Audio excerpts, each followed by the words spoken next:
सालों चले, पीछे पीछे आ रहा हूँ।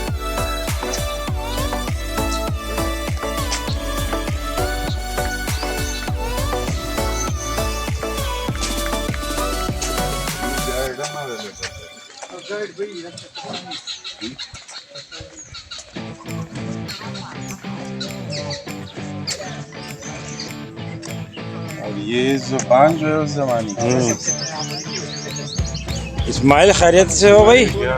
हम आपको खुशामदीद कहते हैं। हम तस्वीर लेके सर। इस्माइल क्या हाल है सर? अल्लाह खुश रखे, अल्लाह इज्जत तो रखे। तंग तो नहीं कर रहा? कौन तंग करेगा? आप लोगों की बात सही नहीं।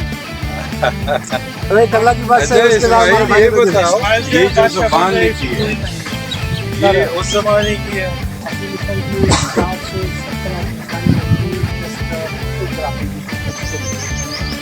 जो आज तक सफर नहीं कर सके हैं, तो हमें श्योरिटी नहीं है। इनको जितने भी एक्सपर्ट्स हैं आज तक अंडरस्टैंडिंग नहीं कर सके, तो इस पे मैं बात नहीं कर सकता। इसके हट के ये एक मुजस्समा मिला जिसको पीस टोकिंग के नाम से कहा जाता है।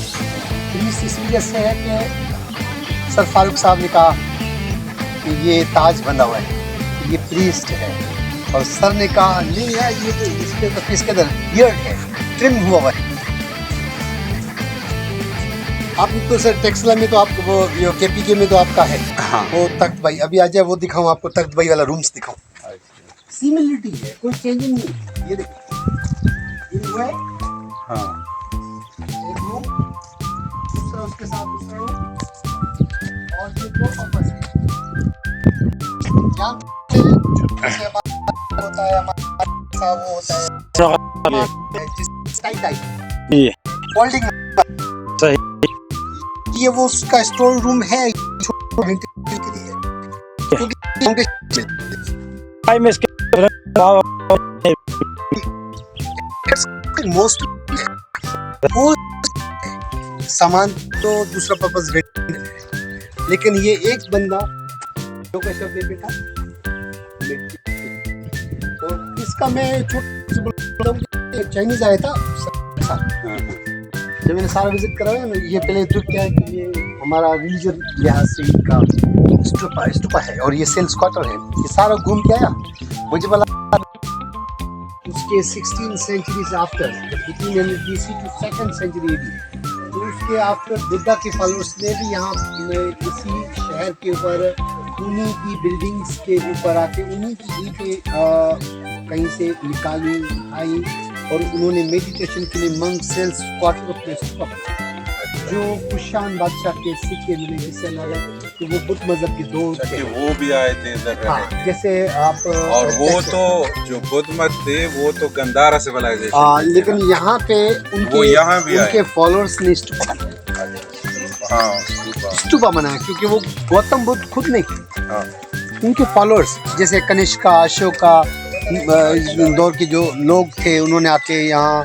तो यहाँ तक उनकी सल्तनत फैली थी या इक्का दुक्का कुछ, या कुछ बुद्धा का या मोहनजोदड़ो? बुद्धा का सिर्फ एक स्तूपा बना है।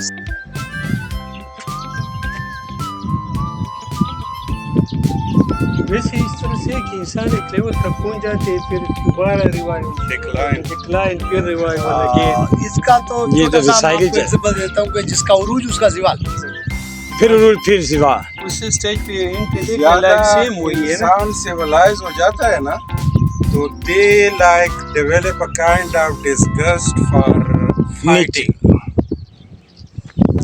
तहजीब आ जाती है ना, तो फिर वो हथियार, फिर जंग, एक सेडेंटरी लाइफ, प्राइवेट पसंदी आ जाती है, जिसे हम वो फिर डिक्लाइन की तरफ लेके जाती है। अब ये जो AI वाला ईयर आ रहा है, ये फिर वो दोबारा डिक्लाइन में लेके जाएगा, फिर सब बैठे बैठे सारे काम करेंगे। हाँ, फिर मजबूरी हो जाती है ना।